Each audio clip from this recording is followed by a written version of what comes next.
We're going to bring on our first contestant for the Pitch Slam, which is Jamie Kim of Bumble and Butter.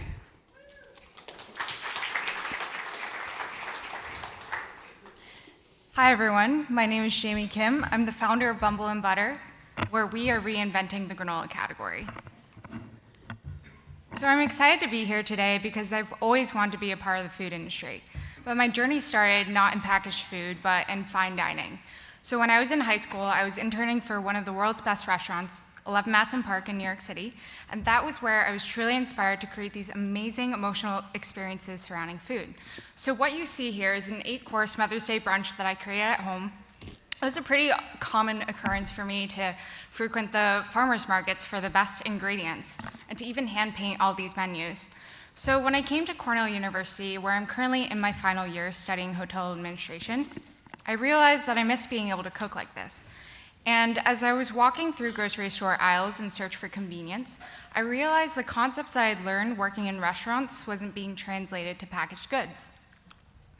So what we do is pretty simple. We bring this creativity and this innovation into something as highly commoditized as the granola category.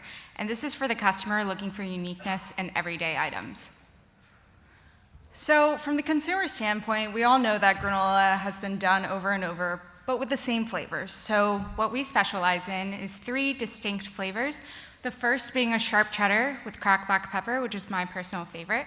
We also have a rosemary with Zante currants and a vanilla bean with dried cherries.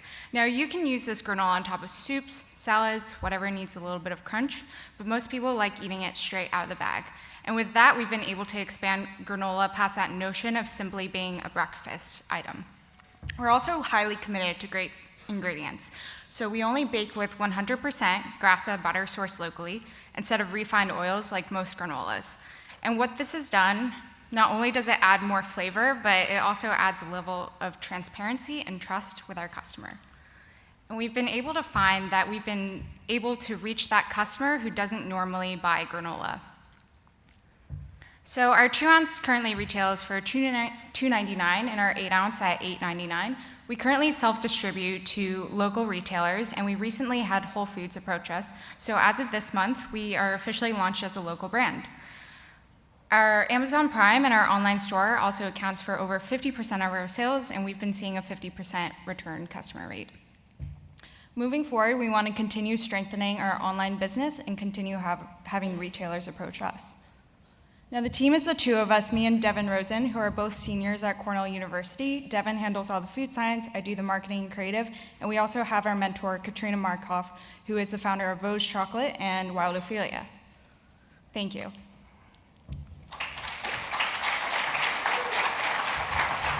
Great. So I'm going to have you take a hand mic and step over here and let the judges give some feedback as well as share some questions they might have for you. Pete, you want to kick it off since you're the returning pro to the stage? Oh yeah, I'm returning and pro. All the same. Yeah. A couple quick comments and then maybe a question or a thought. But love the angle of a premium savory granola. I think you should try to own that position. To your point, there's so much competition and so much variety within that granola set. It'd be tough to stand out if you don't keep it tight. And then from a packaging standpoint, the package you actually have online, that round cylinder, and I don't know if it's just for show and not your true packaging. I originally thought it was. I really fell in love with it. I was like, oh my God, that would really show that it's some different, unique, and probably used for different occasions like soup toppers or salad and others, more than just for granola and for yogurt, which is what most of the others kind of do. So just keep that in mind as you think about developing and trying to stay, find a niche within that pretty crowded category. Yeah, definitely. Yeah. Thank you for your comments. So we've actually been considering changing our packaging for a while since this is the first iteration of it. So what you saw online with the cylinder packaging is our seasonal online exclusive. It's sweet potato and black truffle for anyone who's wondering. But we're playing around with different forms of packaging our product besides the stand-up pouch. So we're looking into that and seeing what our customers think about it. Cool. Yeah, thank you. So, Angie Bastian here.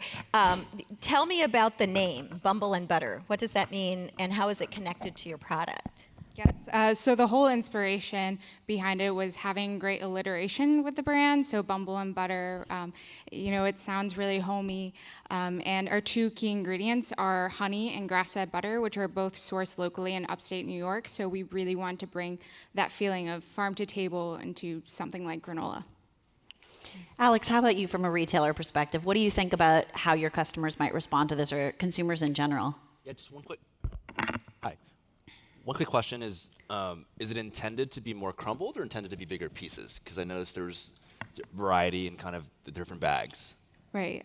So we have a mix of both loose and clusters in the granola. So it can be sprinkled on top of any dish, but it's also great with the clusters to just eat straight out of the bag. Okay. Yeah. I kind of want to go back to the package. If your position is chef and unique flavor combinations, it's really not coming through very clearly. And so, you might want to consider maybe a flavor first read in your architecture. And because the category is so crowded, when people first discover this item on shelf, it might be because of your flavor. And so it's hard to see what you're delivering against. Definitely. Yep. Yeah. Well, and can I say, I have older eyes. I can hardly read Yep. the nutritional panel or the flavors. So I would like it a little bit more distinct. Right. Yep. Yeah, that's really great feedback. Thank you. One more quick thing for retail. What is the price point in the 2-ounce bag? For wholesale? Yeah. So the 2 ounce is $160 and the larger ones are $450. By the way, I thought the food was great. Thank you. Taste Tastes really phenomenal. good. Really good taste. Really great job. Thank you. Anyone got one last question? We got time for one more. Pete, you've got furrowed brows. No, I think just a question around, I obviously seen in your presentation kind of where you're currently at from where you're selling it, but it feels like the channel that is going to be critical to success here to get this started. I mean, what's your thoughts on just what do you think is your lead channel? I mean, or will be your lead channel for this type of product? Right. So at the moment, we want to focus on direct to consumer through Okay, so direct. online. Yeah, that's good. Yeah, I mean, we also have our hospitality background, so I think that's where we specialize the most.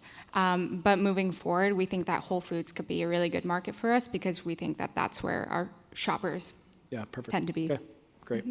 Well, great, Jamie. Thank you so much. We're out of time, so we're going to move on to our next contestant. Thank you.